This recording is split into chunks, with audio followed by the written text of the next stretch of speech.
सह नो भुनक्तु सह वीर्यं करवावहै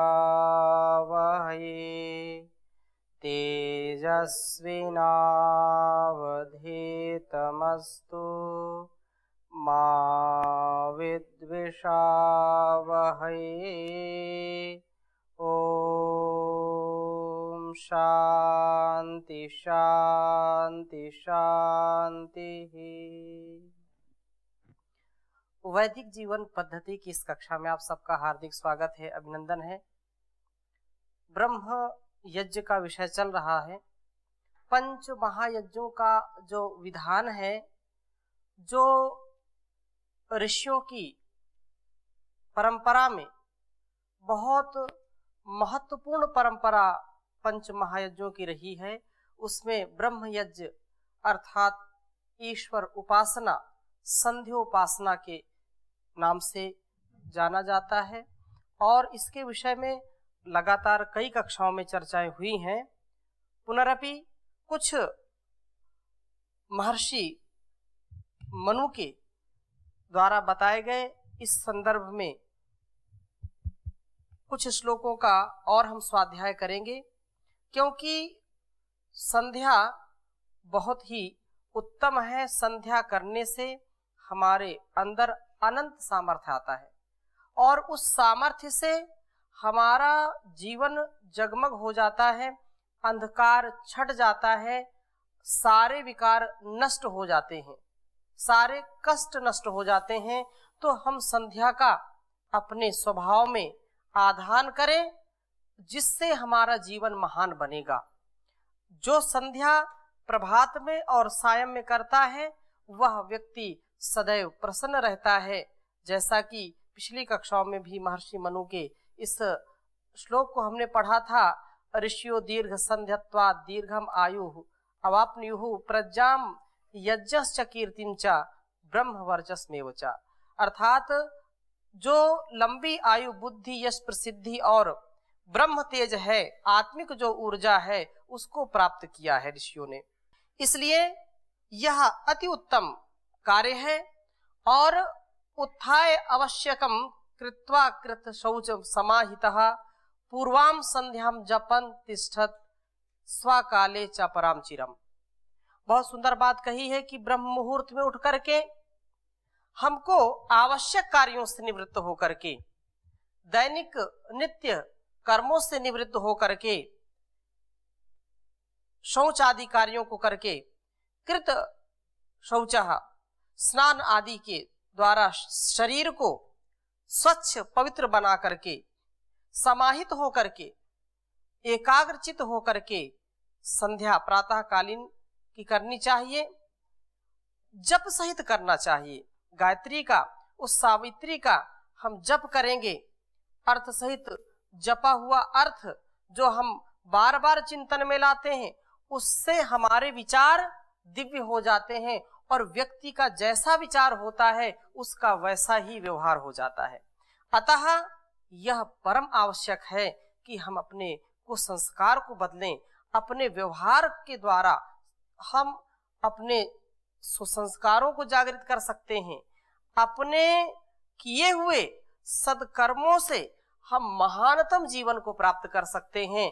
हमारी एक एक क्रिया, एक एक विचार, एक एक हमारा आचरण हमको गति प्रगति की ओर ले जाता है, जो ज्ञान पूर्वक होता है, जो ईश्वर प्रणिधान युक्त होता है। यदि हम इस पर ध्यान नहीं देते हैं तो हमारा जीवन यूं ही व्यतीत हो जाता है और बाद में केवल पश्चाताप ही हम करते रहते हैं कि हमने कुछ जीवन में सिद्ध नहीं कर पाए, हमने कुछ किया नहीं, हमारे हाथ कुछ लगा नहीं। तो ऐसा ना हो। हम जिस निमित्त इस संसार में आए हैं, जिस कारण से ईश्वर ने हमको भेजा है, उसकी सिद्धि अवश्य करनी चाहिए। ये हमारा परम कर्तव्य है, ये हमारा जो है परम लक्ष्य है, डिवाइन ड्यूटी है, दिव्य स्वकर्तव्य है, स्वकर्म है, स्वधर्म है। इससे विमुख होकर के कभी भी कोई भी व्यक्ति प्रसन्न नहीं रह सकता, कभी भी कोई भी व्यक्ति अभय नहीं रह सकता है। उसको कभी न कभी भय चिंता और निरुत्साह में वो रहेगा। प्रमाद में रहने वाला व्यक्ति, आलस्य में रहने वाला व्यक्ति दुखी होगा। इसलिए संध्या से हम ऊर्जा को प्राप्त करते हैं। प्रत्येक कोशिकाएं हमारी जो है सकारात्मक चिंतन से, सकारात्मक विचार से जो है क्रियाशील होकर के, उत्साहित होकर के उसमें अपार ऊर्जा का संचार होता है।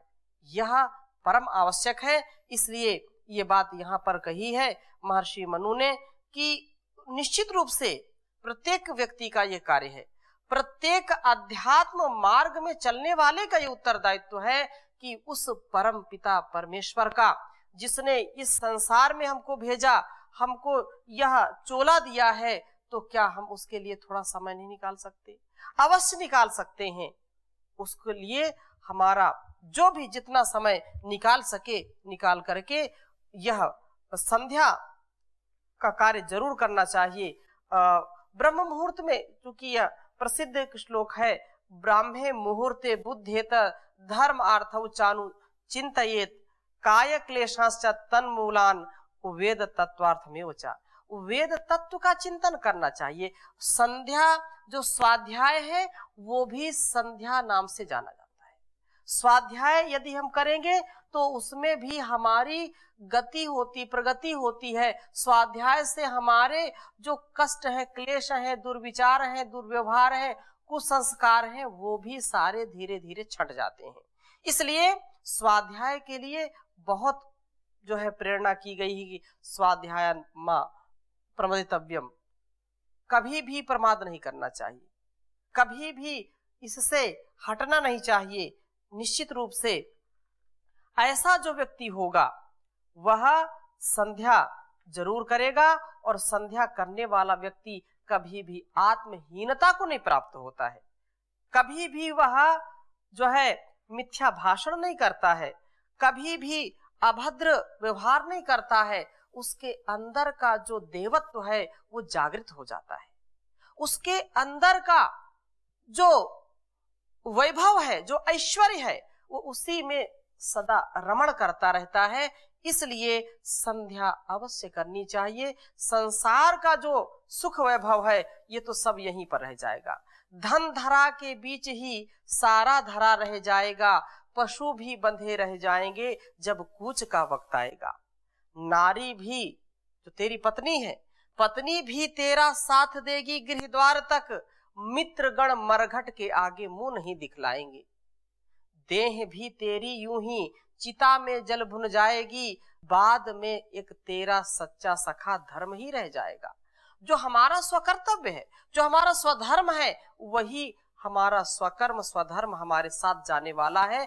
वो हमारा जो उत्तरदायित्व है कि उस विधाता ने जो हमको दिया है जीवन को, उसके प्रति कृतज्ञ होकर के 24 घंटे में कम से कम जो ऋषियों ने विधान किया है, सूर्य उदय होने से पहले और सूर्य अस्त होने के बाद हम जरूर सारे कार्यों से निवृत्त होकर के संध्या करें, उसका ध्यान करें, उस जगदीश्वर का, उस जगदाधार का, उस विधाता का, उस दाता का ध्यान करें, चिंतन करें।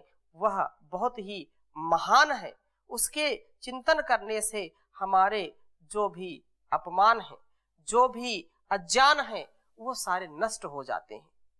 जो पथभ्रष्ट हैं वो स्पष्ट रास्ते में बहुत ही जो किसी भी दुख कष्ट क्लेश का जो वहां पर नामो निशान नहीं होता, ऐसी दृष्टि मिल जाती है। और ये कहा कि ये संध्या अवश्य करना चाहिए, क्योंकि संध्या आदि करेंगे तो हमारा लक्ष्य, हमारा जो गंतव्य है, उससे हम कभी भी इधर उधर भटकेंगे नहीं। कल्याणकारी यज्ञ और संध्या आदि कार्य करें, ये परम आवश्यक है। इसके लिए उन्होंने महर्षि मनु ने एक श्लोक दिया है, इसको एक बार लिखेंगे। मंगलाचार युक्तः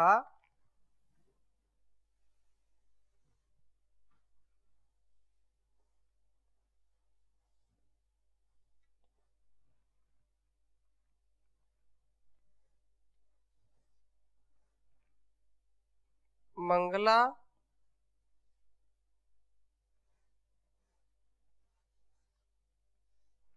मंगलाचार युक्तः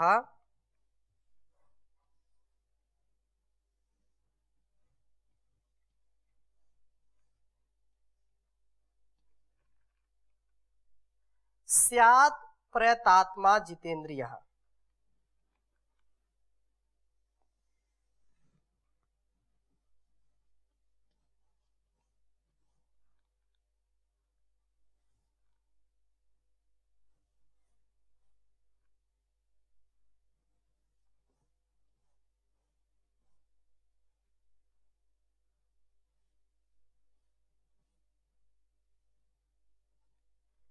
स्यात् प्रयतात्मा जितेन्द्रियः।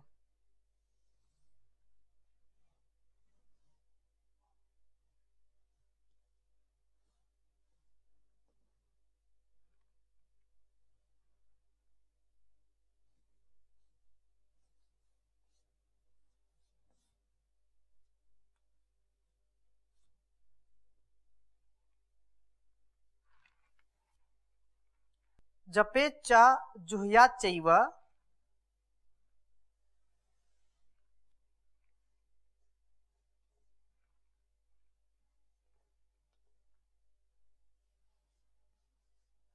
जपेच्च जुह्याच्चैव।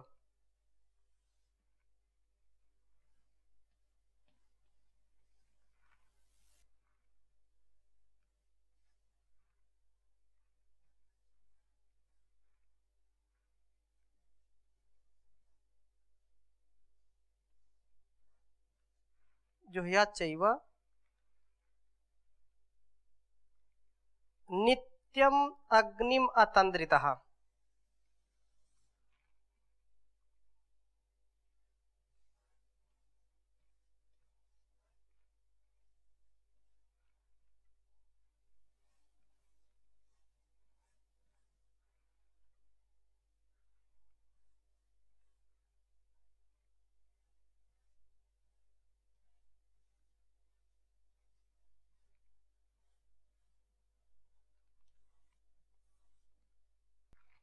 उच्चारण करेंगे। मंगलाचार युक्तः स्यात् प्रयतात्मा जितेन्द्रियः। जपेच्च जुह्याच्चैव नित्यम् अग्निम् अतन्द्रितः। मंगलाचार युक्तः स्यात् प्रयतात्मा जितेन्द्रियः। जपेच्च जुह्याच्चैव नित्यम् अग्निम् अतन्द्रितः। बहुत विशेष रूप से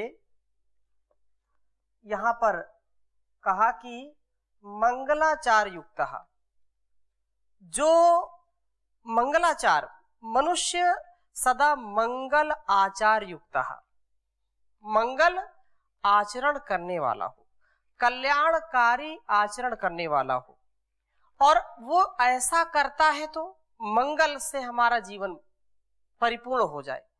आजकल संसार में लोग त्रस्त हैं, इतना व्यस्त हैं कि उनको समय नहीं मिलता है उस ईश की उपासना के लिए, और इसलिए दुखमय जीवन को व्यतीत करने के लिए वो विवश हैं और कहते हैं कि इस पृथ्वी को छोड़ करके हम मंगल में जाएंगे।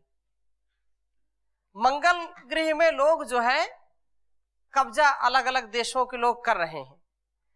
जिनके जीवन में मंगल नहीं है, जिनके जीवन में मंगलाचार नहीं है, जिनके वाणी व्यवहार में मंगल आचरण में जो निपुण नहीं है, वो मंगल पर भी जाएंगे तो दंगल करेंगे। हाँ, मंगल पर भी जाकर के लोग दंगल करेंगे, लेकिन जब जीवन में मंगल है तो चाहे जंगल जाएं और चाहे मंगल ग्रह में जाएं, हमेशा शांत चित्त रह करके अपने जो है स्वभाव में स्थित होकर के वह व्यक्ति सदा सर्वदा सर्वत्र प्रसन्नता आनंद को ही फैलाते हैं। इसलिए मंगला आचार मतलब यह है कि मंगल आचार युक्त कल्याणकारी आचरण वह करे और प्रेतात्मा आत्मा की उन्नति के लिए सदा प्रयत्नशील रहें। आत्मोन्नति सर्वोपरि है, आत्मोन्नति महान कार्य है, इससे बढ़कर के कोई महान कार्य नहीं है। यदि हमारी आत्मा का जो स्वभाव है, हमारी आत्मा का जो है प्रेषण हमारे लिए जो उसकी प्रेरणा है, वैसा यदि हम आचरण करते हैं तो कभी भी पतित नहीं होंगे। आत्मस्थ होकर के स्वस्थ होकर के हम जीवन को व्यतीत करें। जो आत्मस्थ है, अपने आप में स्थित है, वही स्वस्थ है। जो आत्मस्थ नहीं है, अपने आत्म स्वरूप में स्थित नहीं है, वह व्यक्ति कभी भी स्वस्थ नहीं रह सकता है। आत्मस्थ रहने का, स्वस्थ रहने का सबसे बड़ा उपाय है ब्रह्म यज्ञ, ईश्वर उपासना, संध्या। इससे व्यक्ति के जीवन में मंगल आता है, उसके स्वभाव में मंगल आ जाता है, वह कल्याणकारी आचरण करने वाला होता है और वह आत्मोन्नति के लिए सदा प्रयत्नशील रहने वाला होता है। तो यही बात कही कि मंगल आचरण वो करे, प्रयत्न करे कि उसकी आत्मा की उन्नति हो, अवनति ना हो। वह क्योंकि बाद में व्यक्ति भी पछताता है। कई बार हम सोचते हैं कि चलो कोई बात नहीं, अभी करेंगे, फिर अभी बहुत समय, अभी क्या करना, अभी ये कार्य कर ले, अभी ये कार्य कर ले, अभी ये कार्य कर ले, और हमको कभी भी फुर्सत मिलती नहीं है। फिर जब बिल्कुल पता नहीं कब घंटी बज जाए कूच की कि अब बोरिया बिस्तर बांधो चलना है, तो फिर कुछ नहीं बन पाता है। जब मकान में आग लग जाए तब पानी की व्यवस्था हो, ये तो उचित बात नहीं है। पानी की व्यवस्था पहले होनी चाहिए कि हो सकता है कभी मकान में आग लगे तो उसके बुझाने की व्यवस्था तो पहले ही करनी चाहिए हमको, हाँ? तो ये जब तक हमारा शरीर स्वस्थ है, जब तक हमारे इन बाजुओं में दम है, पैरों में चलने की शक्ति, आंखों में देखने की शक्ति है, कानों में सुनने की शक्ति है, तब तक ही हम अच्छे कार्यों में संलग्न होकर के आत्मोन्नति के लिए, आत्म कल्याण के लिए, इस जग के कल्याण के लिए सदा प्रयत्न करते रहें। नहीं तो वो समय आएगा कि हम कुछ भी नहीं कर पाएंगे, कुछ भी बन नहीं पाएगा, सब बिगड़ जाएगा।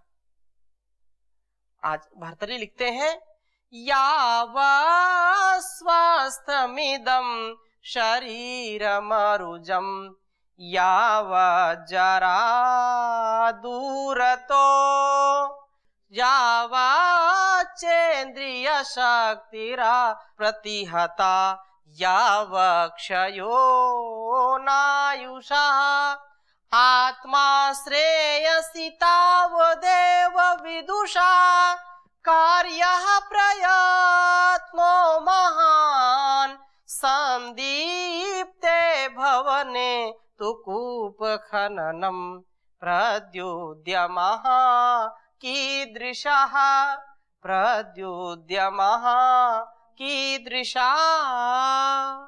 संसार में जब तक हम तन मन से स्वस्थ हैं तब तक ही उन्नति के रास्ते हमारे लिए खुले हैं, तब तक ही हम अच्छे कार्य कर सकते हैं। और जब बैठने का सामर्थ्य नहीं होगा उस समय हम संध्या करें, ईश्वर उपासना कर सकते हैं क्या? कदापि नहीं कर सकते हैं। तो बैठने का सामर्थ्य जब तक तुम्हारे अंदर है, जब तक तुम्हारे अंदर चिंतन करने की क्षमता है, तब तक आप इस महान कार्य को करो, जरूर करना है। और ऐसा ना हो कि घर में आग लग जाए और फिर बोलो कि चलो अब कुआं खोदते हैं, आग बुझा दें। वो आग बुझने वाली नहीं है, आग घर को राख कर देगी। ऐसे हमारे जीवन को ये काम, क्रोध, लोभ, ईर्ष्या, मोह, ये सारे जो विषय चारों ओर फैले हुए हैं, ये हमको आकर्षित करते रहते हैं। यहाँ का जो काम है, यहाँ की जो वासना है, हमको खींचती रहती है। आसक्ति खींचती रहती है, और जो व्यक्ति इससे बंध जाता है वो कभी भी इस उपासना नहीं कर पाता है। उसके तन और मन की शुद्धि नहीं हो पाती है, आचरण उसका शुद्ध नहीं हो पाता है। आचारहीनम न पुनन्ति वेदाः, जिसका आचरण शुद्ध नहीं है, जिसका व्यवहार शुद्ध नहीं है, जिसके विचार शुद्ध नहीं है, उसको चारों वेदों की ऋचाएं याद हो तो भी उसका कभी कल्याण हो नहीं सकता है। इसलिए ये कहा कि वह मंगल आचरण से युक्त हो, मंगल आचरण करे, और जितेंद्रिय होकर के सदा अतंद्रितः आलस्य रहित तो होकर के नित्यम एवं प्रतिदिन अवश्य ही जप उपासना करे। जपोपासना अर्थात संध्या करे। संध्या के बिना कभी भी कार्य चल नहीं सकता। ये कार्य जो यहाँ पर महर्षि मनु लिख रहे हैं वो आदर्श गृहस्थियों के लिए है, आदर्श मनुष्यों के लिए है कि उनको ये करना ही चाहिए। यदि जीवन में उन्नति चाहते हैं तो चाहे गृहस्थी में हो चाहे वानप्रस्थी हो, आपको ये करना ही उचित है। और जब उपासना करें तथा अग्निम, जब उपासना करके जुहुयात चैव नित्यम अग्निम, अर्थात जुहुयात अग्नि में हवन करें, अग्निहोत्र करें। तो एक तो ब्रह्म यज्ञ और दूसरा अग्निहोत्र यज्ञ अर्थात देव यज्ञ, इसका विधान जरूर करें। और अगले श्लोक में भी बहुत उत्तम बात कही है, बहुत यह हमको समझना चाहिए जिससे हमारे जीवन में उन्नति का आधान हो सके। आगे भी इसी बात को भगवान मनु स्पष्ट करते हुए लिख रहे हैं कि ये जो संध्या है और हवन है ये कितना महत्वपूर्ण है, और इसको करने से व्यक्ति कभी भी पतन को प्राप्त नहीं होता है, कभी वह नीचे नहीं गिरता है, अवनति नहीं होती है, सदा सर्वदा उन्नति को ही प्राप्त करता रहता है, उसका कभी अपकर्ष नहीं होता है, उत्कर्ष में वो जीवन व्यतीत करता है। मंगलाचार युक्ता नाम नित्यम चा प्रेतात्मा नाम, लिख लीजिए।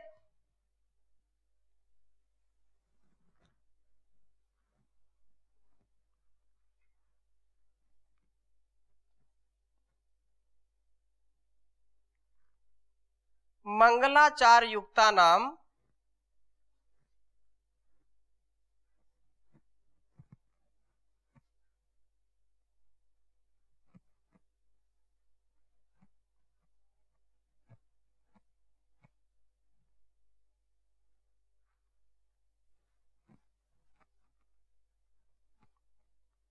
मंगलाचार युक्ता नाम नित्यम च प्रेतात्मा नाम।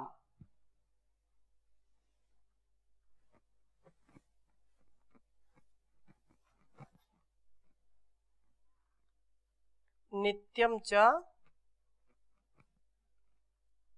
प्रेतात्मा नाम।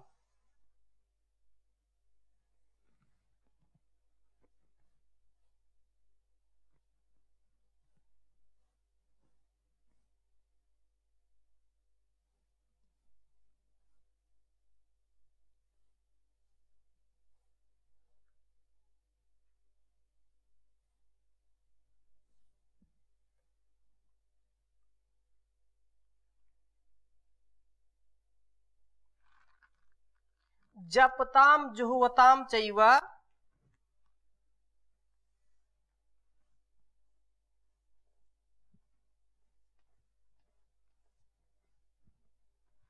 जपताम जुहुताम चैव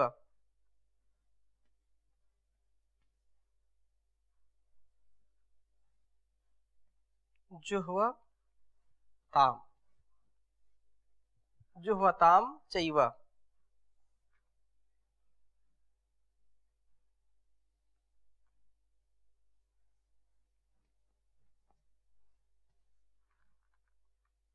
विनिपातो न विद्यते,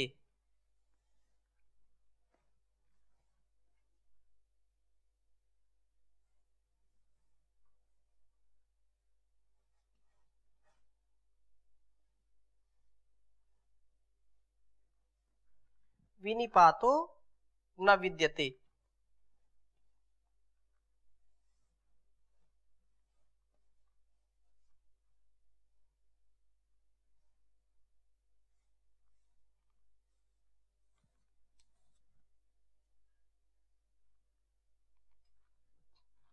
उच्चारण करेंगे। मंगलाचार युक्तानाम नित्यं च प्रयतात्मनाम जप्ताम जुह्वताम चैव विनिपातो न विद्यते। मंगलाचार युक्तानाम नित्यं च प्रयतात्मनाम जप्ताम जुह्वताम चैव विनिपातो न विद्यते। कितना बड़ा आश्वासन है ऋषियों का। और ये क्योंकि स्मृति आदि वेद अनुकूल है, वेदों का ही सरलीकरण है, उनके वेदों का आदेश उपदेश संदेश ही इसमें विशेष रूप से हमारे ग्रहण करने के योग्य जो है, सर्वसाधारण को सर्व सम्मति से जो स्वीकार्य है और जिसमें सर्व कल्याण है, सर्वजन सुखाय सर्वजन हिताय जो उपदेश किया है, इसमें चाहे कोई ब्रह्मचारी हो, चाहे कर्मचारी हो, चाहे वानप्रस्थी हो, चाहे गृहस्थी हो, कैसी भी स्थिति में हो, कैसी भी परिस्थिति में हो, यदि वह यज्ञ करता है, वह हवन करता है और संध्या करता है, तो कभी भी वो पतन को प्राप्त नहीं हो सकता है, यदि वो अर्थपूर्वक जप करता है, आचरण जिसका शुद्ध हो। तो यही बात इस श्लोक में की गई है। इसकी चर्चा हम अगली कक्षा में करेंगे। अभी यहीं पर विराम करते हैं। ओम शांति शांति शांति।